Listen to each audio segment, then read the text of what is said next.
সকালে বাগানে যেতেই দেখি আকাশ জুড়ে বেশ মেঘ উঠেছে। আর এদিকে তো জল দেওয়ার আজকে ব্যাপার নেই, মাটিগুলো দেখি শুকনোই হয়নি, ভেজা ভেজাই আছে। তাই ভাবলাম যে থাক, আর আজকে জল দেব না। কিন্তু এদিকে তো প্রচুর জবা ফুল ফুটেছে, কিন্তু বৃষ্টি এলেই তো সব জবা ফুল নষ্ট হয়ে যাবে। এই জন্য সব জবা ফুলগুলোকে ভাবলাম তুলে নিই। এখনও ঠিকভাবে ফোটেইনি, আধ ফোটা হয়ে আছে। কিন্তু বৃষ্টির ঝাপটাতে তো সব জবা ফুল নষ্ট হয়ে যাবে, তাই ভাবলাম সব আগে তুলে নিই। জবা ফুল তুলতে তো ইচ্ছে করে না, গাছ ভরে ভরে ফুল দেখতে কার না ভালো লাগে। এত কষ্ট করি গাছ ভরে ফুল দেখার জন্যেই তো বলো। কিন্তু কিছু করার নেই, জানো তো, জবা ফুল তো একদিনের অতিথি। 3-4 দিন যদি গাছে থাকতো তাহলে অবশ্যই তাকে রাখতাম, কিন্তু তা তো থাকে না, একদিনেই নষ্ট হয়ে যায়।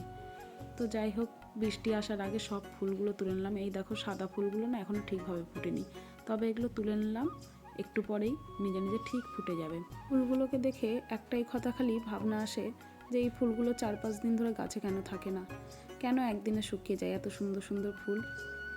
তো সব ফুল এদিকে তুলে নিয়েছি, আর এদিকে একটা পদ্ম ফুল না বেশ নষ্ট হয়ে হয়ে এসছে, তাই ভাবলাম যে তুলে নিই। বেশ বড় জাতের পদ্ম এটা। তোমাদের এই ভিডিওটা আমার শেয়ার করা হয়নি, আর ছবিও দেওয়া হয়নি এই পদ্মের ওপেনিং, অবশ্যই তবে দেব। তবে আজকে সব ফুল তুলে নিয়েছি। আর ভিডিওটা কেমন লাগলো অবশ্যই কমেন্ট করে বলো। আজকের মতো টাটা।